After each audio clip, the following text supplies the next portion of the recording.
Students, welcome to Confidence Academy. Today I am going to solve 1 marks question. 1 marks questions ಭಾಳ important ಇದ್ದಾವೆ ನಿಮಗೆ. ಯಾಕೆಂದರೆ 1 marks ಕ್ವಶನಿಂದನೇ ನೀವು totally ಚಾಪ್ಟರಿನ ಬಗ್ಗೆ ನೀವು ಅರ್ಥ ಮಾಡ್ಕೊತೀರಿ. ಯಾಕೆಂದರೆ ನಿಮಗೆ ಏನೇನು ಕನ್ಫ್ಯೂಷನ್ ಇರ್ತವೆ ಆ ಎಲ್ಲ ಕನ್ಫ್ಯೂಷನ್ ನಿಮಗೆ ದೂರ ಆಗಬೇಕಂದ್ರೆ ಈ 1 marks ಕ್ವಶನಿಂದ. ಯಾಕೆಂದರೆ ಇದರಲ್ಲಿ ಕ್ಲಿಯರಾಗಿ ಕೊಟ್ಬಿಡ್ತಾನೆ. ಅಂದರೆ ಯಾವುದಕ್ಕೆ ಏನಂತಾರೆ, ನಾವು ಲಿಟ್ಲ್ ಬಿಟ್ ಕನ್ಫ್ಯೂಷನ್ನಲ್ಲಿ ಇರ್ತೀವಿ. ಅಂದರೆ ಅದೇ ರೆವೆನ್ಯೂ ಇರ್ಬೋದು ಅಥವಾ ಕ್ಯಾಪಿಟಲ್ ಇರ್ಬೋದು. ಬಟ್ ಇಲ್ಲಿ ನಮ್ಗೆ ಏನಾಗ್ತೈತೆ, ಕ್ಲಿಯರಾಗಿ ಎಲ್ಲವೂ ಈಸಿಯಾಗಿ ಅರ್ಥ ಆಗ್ತೈತೆ. ಈಗ ನೋಡೋಣ ಒನ್ ಬೈ ಒನ್. ಮತ್ತು ಕೇವಲ ನಾವು ಆನ್ಸರ್ಸನ್ನು ನೋಡೋದು ಅಷ್ಟೇ ಅಲ್ಲ, ಆ ಎಂಟ್ರಿಯನ್ನು ಅರ್ಥ ಮಾಡ್ಕೋಬೇಕು ಯಾಕೆ ಬರ್ತೈತೆ ಅಂತ. ಒಂದು ಸಲ ನಿಮಗೆ ಅರ್ಥ ಆಯ್ತು ಅಂದರೆ ಟೋಟಲಿ ಸೆಕೆಂಡ್ ಇಯರ್ನಲ್ಲಿ ಯಾವಾಗಾದರೆ ಆ ಎಂಟ್ರಿ ಬಂದಿದ್ದ ಕೂಡಲೇ ನೀವು ಕ್ಲಿಯರಾಗಿ ಆ ಎಂಟ್ರಿಯನ್ನು ಬರಿಬಹುದು. ರೈಟ್, ಒನ್ ಬೈ ಒನ್ ನೋಡೋಣ. ಏನು ಹೇಳ್ತಾ ಇದ್ದಾನೆ first, not for profit organisation are use for the welfare of the. ಅಂದರೆ ಯಾವುದರ ವೆಲ್ಫೇರ್, ಯಾವುದಕ್ಕಾಗಿ ಒಳ್ಳೆಯದನ್ನು ಮಾಡೋದಕ್ಕೆ ಒಂದು ಸಂಘ ಸಂಸ್ಥೆಯನ್ನು ಕಟ್ಸ್ತೀವಿ. ಅಂದರೆ ನಾಟ್ ಫಾರ್ ಪ್ರಾಫಿಟ್ ಆರ್ಗನೈಸೇಷನ್ ಯಾವುದಕ್ಕಾಗಿ ನಾವು ಕಟ್ಸ್ತೀವಿ ಅಂದರೆ ವೆಲ್ಫೇರ್ ಆಫ್ ದಿ ಸೊಸೈಟಿ. ಅಂದರೆ ಒಂದು ಸೊಸೈಟಿ ಅಥವಾ ವೆಲ್ಫೇರ್ ಆಫ್ ದಿ ಪಬ್ಲಿಕ್ ಅಂತಲೂ ನೀವು ಹೇಳ್ಬೋದು, ಅದೇನು ತಪ್ಪಾಗಲ್ಲ. Not for profit organisations are use for the welfare of the society or public. ಜನರಿಗಾಗಿ ಒಳ್ಳೆಯದನ್ನು ಮಾಡೋದಕ್ಕೆ ಸಂಘ ಸಂಸ್ಥೆಗಳನ್ನು ಕಟ್ತೀವಿ, ಲಾಭವನ್ನು ಗಳಿಸೋದಕ್ಕೆ ಕಟ್ಟೋದಿಲ್ಲ. ಅಂಥ ಸಂಸ್ಥೆಗಳಿಗೆ ನಾವೇನಂತ ಹೇಳ್ತೀವಿ, ನಾಟ್ ಫಾರ್ ಪ್ರಾಫಿಟ್ ಆರ್ಗನೈಸೇಷನ್ಸ್ ಅಂತ ಹೇಳ್ತೀವಿ. ರೈಟ್, ನೆಕ್ಸ್ಟ್ ನೋಡ್ರಿ, not for profit organisations are not engaged in. ಇವು ಇಂಗೇಜ್ ಮಾಡೋದಿಲ್ಲ ಅಂದರೆ ಆ್ಯಕ್ಟಿವಿಟಿ ಮಾಡೋದಿಲ್ಲ. ಯಾವುದು ನಾಟ್ ಫಾರ್ ಪ್ರಾಫಿಟ್ ಆರ್ಗನೈಸೇಷನ್ಸ್ ಏನದಾವ, ಯಾವುದ್ರ ಕೆಲಸಗಳಲ್ಲಿ ಇಂಗೇಜ್ ಆಗೋದಿಲ್ಲ ಅಂತ ಕೇಳ್ತಾ ಇದ್ದಾನೆ.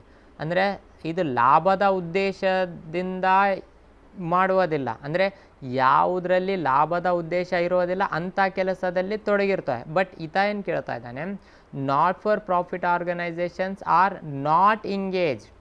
ಅಂದರೆ ಪ್ರಾಫಿಟ್ ಆಗುವ ಆ್ಯಕ್ಟಿವಿಟಿನಲ್ಲಿ ಇವರು ಎಂಗೇಜ್ ಆಗೋದಿಲ್ಲ. ಪ್ರಾಫಿಟ್ ಆಗುವ ಆ್ಯಕ್ಟಿವಿಟಿಗೆ ಯಾವುದು ಅಂತ ಹೇಳ್ತೀವಿ ನಾವು, ಒಂದೇದ್ದು ಟ್ರೇಡ್ ಆರ್ ಬಿಸ್ನೆಸ್.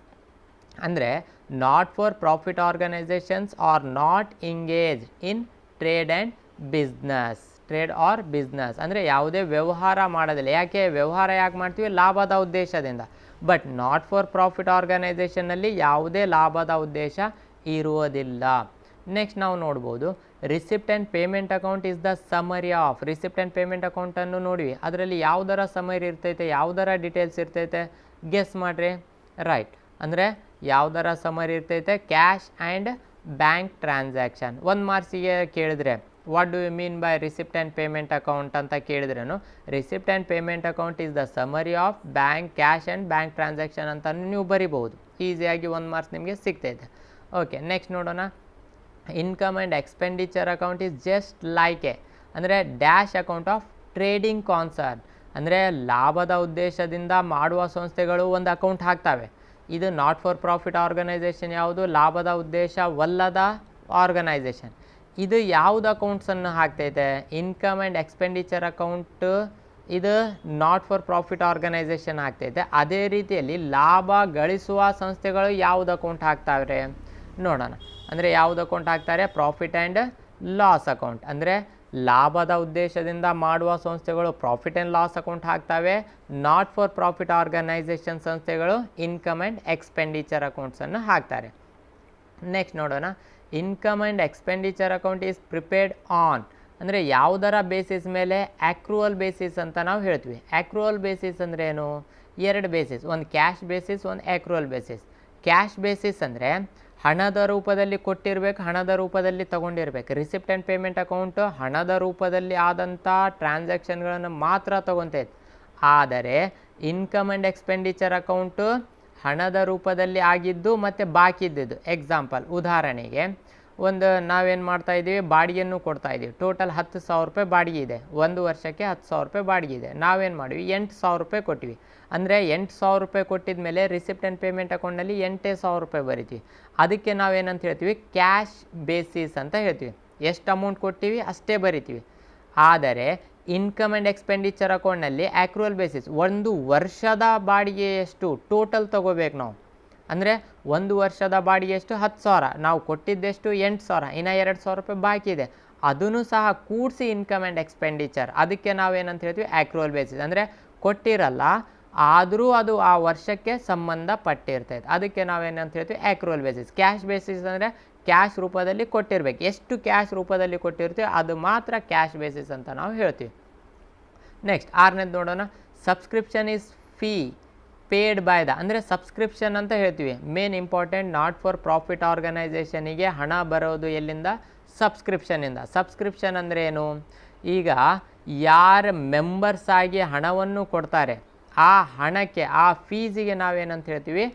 ಸಬ್ಸ್ಕ್ರಿಪ್ಷನ್ ಅಂತ ಹೇಳ್ತೀವಿ. ಅದೇ ಕೇಳ್ತಾ ಇದ್ದಾನೆ, subscription is A fee paid by the members. ಅಥವಾ ಉಲ್ಟಾನು ಕೇಳ್ಬೋದು, ಏನಂತ ಕೇಳ್ಬೋದು? Dash is A fee paid by the members ಅಂತ ಕೇಳ್ಬೋದು. ಅಂದರೆ ನಾವೇನು ಮಾಡ್ಬೋದು? ಸಬ್ಸ್ಕ್ರಿಪ್ಷನ್ ಅಂತ ಹಚ್ಬೋದು. ರೈಟ್? ಸಬ್ಸ್ಕ್ರಿಪ್ಷನ್ ಯಾರು ಕೊಡ್ತಾರೆ? ಮೆಂಬರ್ಸ್ ಕೊಡ್ತಾರೆ. ಅಥವಾ ಮೆಂಬರ್ಸ್ ಕೊಡುವ ಹಣಕ್ಕೆ ನಾವೇನಂತ ಹೇಳ್ತೀವಿ? ಸಬ್ಸ್ಕ್ರಿಪ್ಷನ್ ಹೇಳ್ತೀವಿ. Next, dash R the amounts received as per the will of the disease partner ಅಥವಾ ಡಿಸೀಸ್ ಪರ್ಸನ್. ಡಿಸೀಸ್ ಪರ್ಸನ್ ಅಂದರೆ ಯಾರು ಡೆತ್ ಆಗಿರ್ತಾರೆ ಅವನ ಇಚ್ಛೆಯ ಪ್ರಕಾರ ಅವನು ಒಂದು ವಿಲ್ ಮಾಡಿರ್ತಾನೆ. ನನಗೇನಾದರೆ ಆದರೆ ನನ್ನ ಅಮೌಂಟ್ ಏನು ಮಾಡಿರಿ, ಈ ಒಂದು ಸಂಸ್ಥೆಗೆ ಕೊಡ್ರಿ ಅಂತ ಸಾಯಕ್ಕಿಂತ ಮುಂಚೆ ಒಂದು ವಿಲ್ಲನ್ನು ಬರೆದಿರ್ತಾನೆ.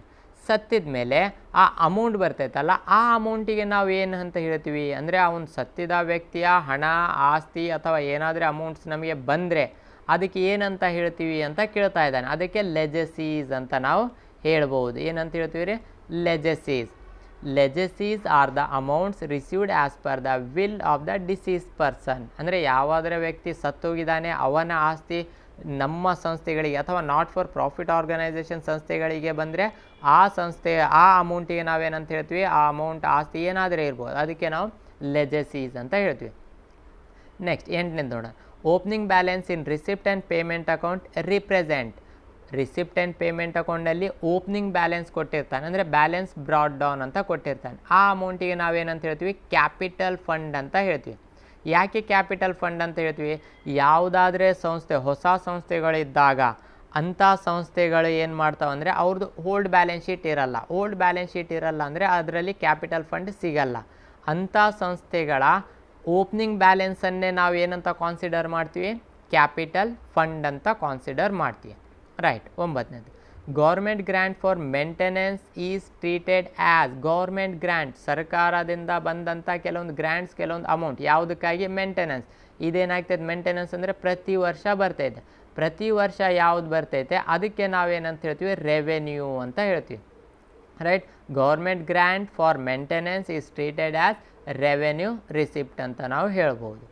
ನೆಕ್ಸ್ಟ್ ನಾವು ನೋಡ್ಬೋದು last fill in the blanks. 10ನೇದು, donation for specific purpose are always. ಅಂದರೆ ಸ್ಪೆಸಿಫಿಕ್ ಪರ್ಪೋಸ್ ಅಂದರೆ ಯಾವುದು? ಈಗ ಎಕ್ಸಾಂಪಲ್, ಯಾರಾದರೆ ನಮ್ಮ ಸಂಸ್ಥೆಗೆ ಅಥವಾ ನಮ್ಮ ಕಾಲೇಜಿಗೆ ಅಮೌಂಟ್ ಕೊಟ್ಟರು, ಒಂದು 5,000 ರೂಪಾಯಿ ಕೊಟ್ಟರು ಡೊನೇಷನ್.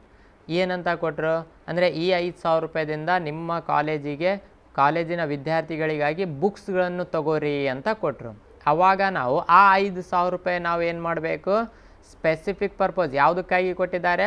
ಬುಕ್ಸಿಗೆ ಕೊಟ್ಟಿದ್ದಾರೆ. ಅಂದರೆ ಬುಕ್ಸ್ಗಳಿಗೆ ಮಾತ್ರ ಉಪಯೋಗ ಮಾಡಬೇಕು. ರೈಟ್? ಬೇರೆ ಇದಕ್ಕೆ ಉಪಯೋಗ ಮಾಡೋದಕ್ಕೆ ಆಗೋದಿಲ್ಲ. ಅಂತ ಯಾವುದಾದ್ರೆ ಸ್ಪೆಸಿಫಿಕ್ ಕೆಲಸಕ್ಕಾಗಿ, ಪರ್ಟಿಕ್ಯುಲರ್ ಒಂದೇ ಕೆಲಸಕ್ಕಾಗಿ ಹಣವನ್ನು ಕೊಟ್ಟರೆ ಆ ಹಣಕ್ಕೆ ನಾವು ಕ್ಯಾಪಿಟಲೈಸ್ ಅಂತ ಹೇಳ್ತೀವಿ. ಒಂದು ವೇಳೆ ಅವ್ರು ಬರೀ 5,000 ರೂಪಾಯಿ ನಮಗೆ ಕೊಟ್ಟಿದ್ರೆ ಅದನ್ನು ನಾವೇನಂತ ಹೇಳ್ತಿದ್ವಿ? ರೆವೆನ್ಯೂ ಅಂತ ಹೇಳ್ತಿದ್ವಿ. ಅಂದರೆ ಆ 5,000 ರೂಪಾಯಿ ಯಾರಾದರೆ ತಗೋರಿ ನಿಮ್ಮ ಕಾಲೇಜಿಗೆ 5,000 ರೂಪಾಯಿ ಡೊನೇಷನ್ ಅಂತ ಏನಾದರೂ ಕೊಟ್ಬಿಟ್ರೆ ಆ 5,000 ರೂಪಾಯಿ ಯಾವುದಕ್ಕಾದರೆ ನಾವು ಬಳಕೆ ಮಾಡ್ಬೋದಿತ್ತು. ನೀರು ತರಿಸ್ಬೋದಿತ್ತು, ಅಥವಾ ಬುಕ್ಸ್ ತರಿಸ್ಬೋದಿತ್ತು, ಅಥವಾ ಟೇಬಲ್ಸ್, ಚೇರ್ಸ್ ಏನಾದರೂ ತರಿಸ್ಬೋದಿತ್ತು. ಬಟ್ ಸ್ಪೆಸಿಫಿಕ್ಕಾಗಿ ಅಂದರೆ ಒಂದೇ ಕೆಲಸಕ್ಕಾಗಿ ಕೊಟ್ಟಿದ್ದಾರೆ. ಯಾವುದಕ್ಕಾಗಿ? ಬುಕ್ಸೇ ತರಿಸ್ರಿ ಅಂತ ಕೊಟ್ಟಿದ್ದಾರೆ. ಅದಕ್ಕಾಗಿ ಅದೇನಾಗ್ತೈತೆ? ಕ್ಯಾಪಿಟಲೈಸ್ ಆಗುತ್ತೆ. ಅಂದರೆ ಇದು fill in the blanks. Next ನಾವು ಯಾವುದು ಮಲ್ಟಿಪಲ್ ಚಾಯ್ಸ್ ಕ್ವಶನ್ಸ್ಗಳನ್ನು ಈಗ ಡಿಸ್ಕಷನ್ ಮಾಡೋಣ.